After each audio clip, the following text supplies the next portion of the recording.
So thank you for coming. Go in peace. Go Colts. And have a great week. Thank you very much for being here. Good night. Actually, today's going to be a little bit different. We're doing everything in reverse order today. The whole theme is about being different. Linda asked me to be here. She said we need someone to present the message that's really different. I'm not sure if that's a compliment or not, but I took it as that. My name is Kevin. I'm really excited. Some of you are here for the first time. If you are, welcome. I know this is a hard, for those of us that have been in the garden forever, and I've been coming here for years and years and years, but I walked in today and people were greeting me as if this was my first time, simply because of how I was dressed. The garden's the only place where you dress up, people think something's wrong. Are you okay? And so this is my different attire for today, and I posted on Facebook that I was going to be here, and I tried to explain to people what it is. I put down about the message and the affiliation with St. Luke's. I put that they had, bagels and all this kind of stuff. And the only comments I got from people that were interested in coming here was a comment from someone, his name's David, where he goes, what kind of bagels? And so if you're here, I hope you enjoy the bagels. And so today will be different. Today we're going to celebrate the differences we have with each other, how we relate to each other in the unconditional love. And we're going to start today's message with this video. A beautiful story, a beautiful message. A couple things I would like to tell you about myself. I tend to talk fast. Hopefully you'll get used to that. I also have a unique laugh at times when I speak. You'll get used to that. What else? I have ADD. Surprise. Hey, look, a cat. And if you don't have ADD, that's fine. However, if you do have ADD, congratulations. Today's service is for you. But because you go to the garden, you have ADD. You know what I'm saying? I mean, I think they could put that on the screening test for ADD. Do you go to the garden? Yes, you got it. And I also love this being here today at 10. This is a different type of energy than the last service that's held at 2:30 in the morning. And again, I really appreciate being here. I love the story of Owen and Hachi. I think you're going to fall in love with the dog and child relationship. I feel very similar to my relationship with my son, who is here today. He also is different, I guess, all of us, and I look up to him tremendously as a role model for that. As a matter of fact, he goes to a school that celebrates differences. He goes to a school called the Fortune Academy. Has anyone, just by applause, ever heard of the Fortune Academy? Okay. All right, 7, great. All right, so it's over near Fort Bend. It's a school for young people that have dyslexia, ADD, ADHD, puberty, and it's great because it really celebrates the differences that young people kind of struggle with. And I've never seen an atmosphere that's more inclusive and more loving than that. I've been doing this for a long time. I started doing this when I was in high school. I went to North Central. I always knew I wanted to do comedy, and so I put together a program where I would travel around the United States and speak to schools and adults and corporations and anyone that wants to build the workplace or the school to be more of a kind and accepting, loving place. And I always talk about finding the joy in everyday situations, finding the differences to be celebrated in everyday situations. Like some of my favorite examples of this, taking normal situations and looking at them in a different way. We've all been through drive-thrus at McDonald's where you really can't understand what they're saying because the speaker's broken. Next time you go through a drive-thru, get yourselves one of these, a kazoo. And I promise you, if you do this right, this works every single time. When they say, "Huh, welcome to McDonald's, gonna take your order," you talk to them back. The scary thing is they actually can understand you, which is a little scary. But if you do that, for those of you taking notes, you have to do that in the drive-thru. It's only funny at the drive-thru. I told Linda McCoy about that. She got confused. She tried that at the counter. They're like, "What's wrong with you?" Or actually, when I was younger, my dad, I'm just serious, my dad made out a big poster board sign that said, "Our speaker's broken. Please speak as loud as you can." I didn't know what the sign's for, but duct tape on the back of the sign, sticks it underneath the drive-thru, the speaker. So now there's a sign that says, "Our speaker's broken. Please speak as loud as you can. Thank you, Ronald." If you go through a drive-thru and there's a sign that says the speaker's broken, you know what? It's probably broken. No one's going to go out of the way to put up a sign that doesn't belong because most people have lives. But all the people working inside of McDonald's, they don't have the signs out there. So my dad and I park the car, we go inside, we get some food at a table by the counter, and we watch. And for the next 2 hours, it is the greatest entertainment of your lifetime because everyone's like, "Yeah, what happened?" I mean, all the people inside of McDonald's cannot hear a thing. They have the McDonald's NASA headgear thing on. They're landing the Space McShuttle, Or one of my favorites, I got this a couple years ago. This is called a magician's blindfold. This is a blindfold that, hands down, is just one of the greatest things ever. This is you can see through this perfectly fine. It's got mesh on the inside. I'll prove I can see through it. I'll tell you how many fingers I'm holding up. 3. Thank you. And so I bought this thing. I wear this thing around. I'm telling you right now, I have never had more fun driving in my entire life, right? Driving on the highway. Hello, Ossifer, shopping in Costco. Come with me afterwards. We'll go to Costco. I'll go shopping together. Or here's my all-time favorite. Next time you go to a grocery store with your friends, or you can do this by yourself, buy just one thing. This works every time. Buy just one grape, right? That's it, one grape. Do this. Put one grape in your cart, wheel it around the store, get in the express checkout line, because you qualify, and take the grape, put in the conveyor belt, watch it roll down, and then just stand there and just watch. Because if you don't laugh, they don't know what to do. They have to take you seriously. I did this at the Marsh, and Nora, the cashier, tried to scan the grape. Dude, most cashiers try to weigh it. And one grape weighs nothing. So to get you out of it, they're like, go ahead and just take it. Take the grape. So you take it, thank them, eat it, go get another one, get back in line, right? Still hungry. I mean, obviously, these are all ridiculous examples of taking a normal situation and experiencing it in a joyful, different way. That's what life's all about, being able to find the joy in the differences of others, really celebrating it, and realizing that sometimes being different is not a bad thing, it's just a different thing. I had the chance to visit the Holocaust Museum. Oh, by the way, before we get into that, I think we are programmed and wired to naturally understand the differences of others. Like, I'll prove it right now. I'm going to put up here in a second, like 4 slides, and all I ask you to do is just to read the slides out loud together as one. If you were to do this by yourself, it would be very difficult to do. You would look at it, you'd be confused, you wouldn't understand what to do. But as a group, as an ohana, as a family, it's amazing how we can take things that look difficult or look different and actually understand them completely. So here's what I'd like you to do, starting with this, all together now. Ready? Did you know?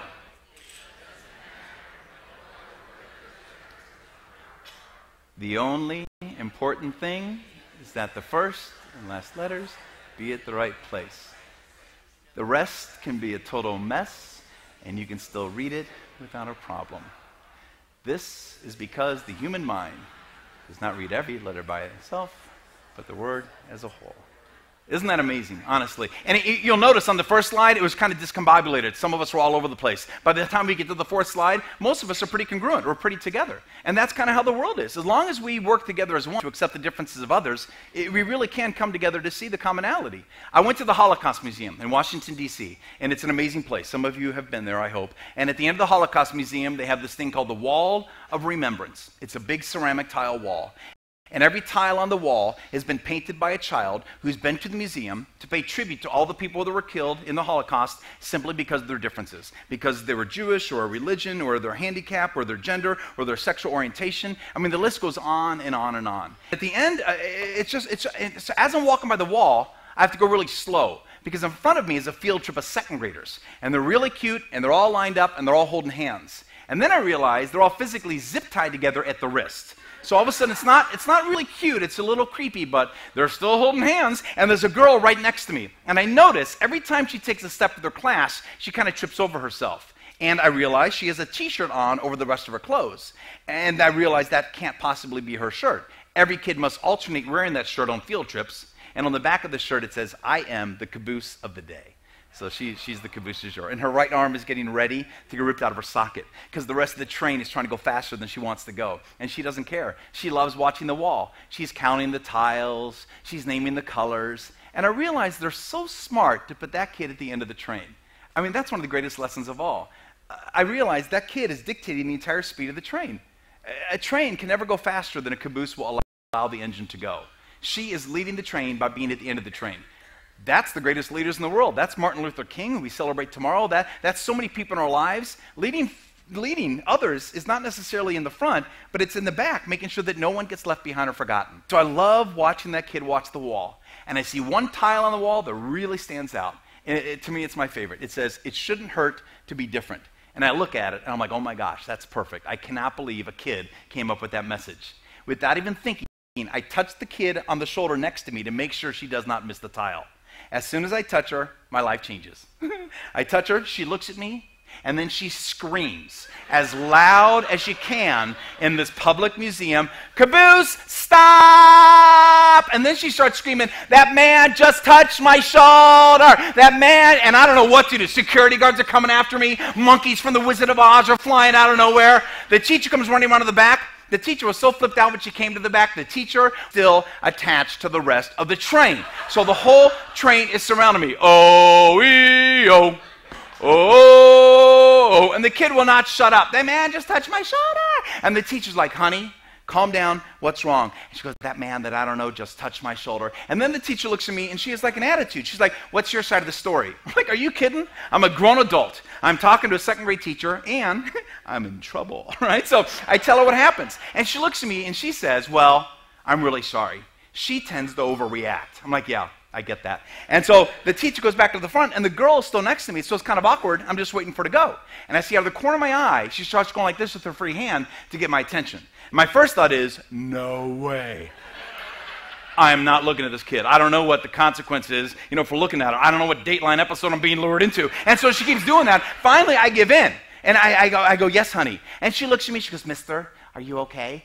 And I'm like, oh, you're so sweet. I go, I'm fine, thank you. And she says, I hope you're not mad. I was just doing what I'm supposed to do. I'm not supposed to talk to strangers. And I was like, great, you did the right thing. And she goes, thank you. Then she says, so what did you want?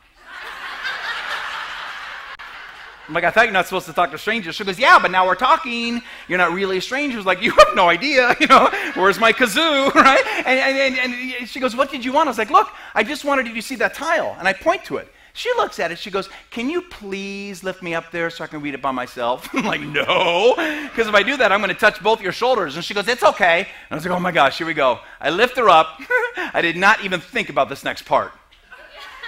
As soon as I lift her up, the entire back third of the train rises in the air because she's still attached. Her arms turning blue, kids dangling in the air, screaming for their lives, tweeting 911 on their little Fisher-Price blueberries. I'm holding her in the air. Now, again, I have the attention span of a gnat. So if a little kid's learning how to read, God bless them, she's in the air, sounding out every word beginning with the word it. She's like, it-ta, it-ta. I'm like, what are you doing? She goes, I'm reading. I'm like, no, you're not. She goes, I'm like reading Itta. I was like, Itta's not even a word. And then I say something. I realize you cannot argue with the logic of little kids. She says to me, I say, that's not even a word. She looks at me, she goes, mister, if you can say something with your mouth, that is a word. I'm like, okay, Miriam. She's like, Itta, shouldn't-ta, hurt-ta, to be different-ta. She goes, put me down. And as I put her down, she looks at me and she goes, I know what that says. And I was like, great. And she goes, it says it shouldn't hurt to be different. And I was like, awesome. And she looks at me and she says, why did you want me to read that so bad? And I was like, I don't know. I just thought it was kind of cool. And then the magic happens. She looks at me and she whispers. She goes, I don't think that's cool. I just think that's true. How come all grown-ups don't remember that? And then she turns and goes, caboose, go, right? And I sat there, and I thought, oh my gosh, who's the teacher in this situation? That little girl, it's not that she doesn't know what differences are or that everyone is exactly, she understands that there's a complication there and that people are different, but the spirit of that young person, it never occurred to her that being different should ever be painful. It never occurred to her that being different should ever be ostracized or feared. She naturally had it in herself, as we all did starting out, that being different is something that's just different, and it's to be celebrated. And today's a celebration of that. And this next video will help set that tone.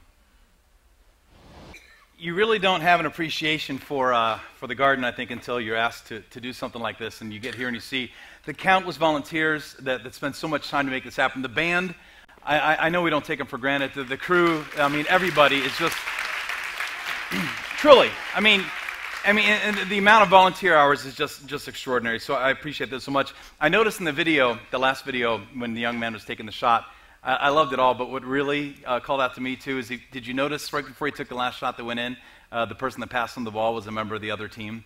Which come on, how extraordinary is that, right? And if you also notice that the boy that passed him the ball, he was the first one to run up and congratulate him after he made the basket. I'd like to know that young man's story as well, because that truly is what today's all about. It's about embracing the differences.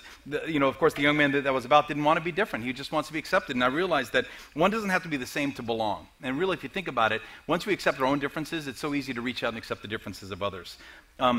I typically speak in schools. I know I've spoke many of the schools around here in Indianapolis and a lot of corporations and different types of associations or outings, and I love doing what I do. But what really calls to me is something we were going to do this afternoon, but we had to cancel just because not enough people registered. I do this hour-and-a-half kind of diversity training that's all comedy, but it's called Aspects of Identity, and it allows you to look at yourself in a different way, and it's really fun, and it's really interactive, and it'd be a great thing to do with your family as well. Hopefully we're going to reschedule. We only had 3 people register today. I need usually at least 25 to kind of make it worthwhile as far as the interactive goes. But I just wanted to put that out there as a commercial to please look out for that and register if that is something you think you'd be interested in. I've been doing this for a long time, and I've always enjoyed doing this. And I realized that my message allows young people, when I speak in schools or even when I talk to companies, is I implore people not to necessarily learn anything new, but to unlearn, to realize what is it that you know that you don't know that you know, to kind of rediscover how we truly are when it comes to acceptance of others. I have two nieces that, I have three nieces, but two of which came home from school one time and said, Uncle Kevin, we know something you know that you do not know that you know. And I'm like, what are you talking about? And this is the message I got from them. In life, we're all singing different words. The way that you are, the way that you think, the way that you feel, the way that you love, that's you. I mean, we're here to live that gift, to live that lesson, to live that journey of whoever we authentically are. However, we're all part of the same ohana, we're all part of the same family, we're all part of the same connection, we're all singing the exact same tune. So we're all singing different words, but we're all singing the same tune. Here's what my nieces taught me. They go, Uncle Kevin, did you know the alphabet song and Baa Baa Black Sheep and Twinkle Twinkle Little Star are all the exact same tune? I had no idea. Some of you here knew this before today, but some of you did not know till right now. And, judging by your silence, some of you are trying to sing all three songs in your head right now simultaneously. Okay, here's the way we're going to wrap it up with the help of Dwayne and Katie and Beth. Here's what we're going to do. If you're born January, February, March, or April, please raise your hand. All right? You're going to be the alphabet song, hands down. If you're born May, June, July, or August, hands up. You're Baa Baa Black Sheep, hands down. If you're born September, October, November, December, you're Twinkle Twinkle, hands down. And if you have ADD, ADHD, or you get bored real easily, please raise your hand. You're going to sing with me the song on the bottom of the screen. Here we go. We are now going to become the band. Today is all about differences. Here we go. All together now. Ready? Twinkle, black sheep, E-F-G. Yes, sir, J-K-L-M-N-O-R. Q for my master, world so high. W, the little girl who lives in the sky.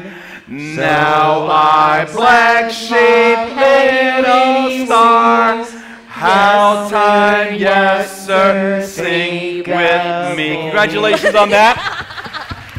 Just so you know, afterward, if you would like, I have a sack full of kazoos. If you'd like a kazoo to take with you, come down and see me. I'm pretty sure that that's history in the garden. I don't think anyone in the garden's ever said, I have a sack full of kazoos.